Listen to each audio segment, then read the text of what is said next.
আমল করবেন। হে ভাই, এই দুনিয়ার জীবন ক্ষণস্থায়ী, এটা আজ আছে কাল নেই, নিঃশ্বাসের 1 সেকেন্ডও বিশ্বাস নেই, আমাদের যে কোনো সময় মৃত্যু চলে আসতে পারে।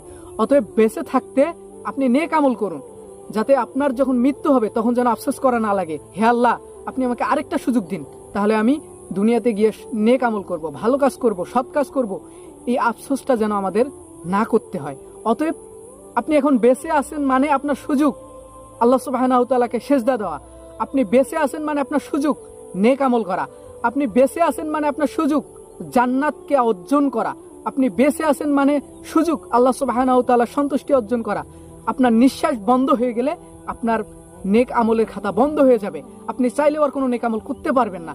অতএব হে ভাই, আপনি মুসলিম ঘরের সন্তান, আপনার মাথায় বুদ্ধি আছে, বিবেক আছে, আপনি দুনিয়াতে ইনকাম করে খেতে পারেন, আপনি বোঝেন যে দুনিয়াতে ইনকাম না করলে ভালোভাবে চলা যাবে না, আপনি বোঝেন যে দুনিয়াতে যদি ইনকাম না করি তাহলে আমাকে না খেয়ে মারা যেতে হবে, আমাকে কষ্ট পেতে হবে। আপনি দুনিয়ার ভালোটা ঠিকই বুঝতেছেন, কিভাবে জমিতে ভালোভাবে চাষ করতে হবে, কিভাবে নিজের শরীরকে ভালো রাখতে হবে, কিভাবে দুনিয়ার জীবনকে আরামদায়ক করা যাবে, এগুলো আপনি সবকিছুই বুঝতেছেন, কিন্তু আপনি পরকালীন জীবনকে কেন গুরুত্ব দিচ্ছেন না ভাই?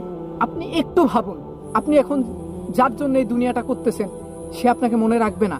আপনি ভাবতেছেন যে আপনার সন্তানের জন্য আপনি কোটি কোটি টাকা ইনকাম করতেছেন, আপনার সন্তানের জন্য আপনি কোটি কোটি টাকা হারাম ইনকাম করে রেখে যাচ্ছেন। না, এই সন্তান আপনি মরে যাওয়ার পরের দিনে আপনাকে ভুলে যাবে, মরে যাওয়ার 1 মাস পর আপনাকে ভুলে যাবে, মরে যাওয়ার 1 সপ্তাহ পর আপনাকে ভুলে যাবে।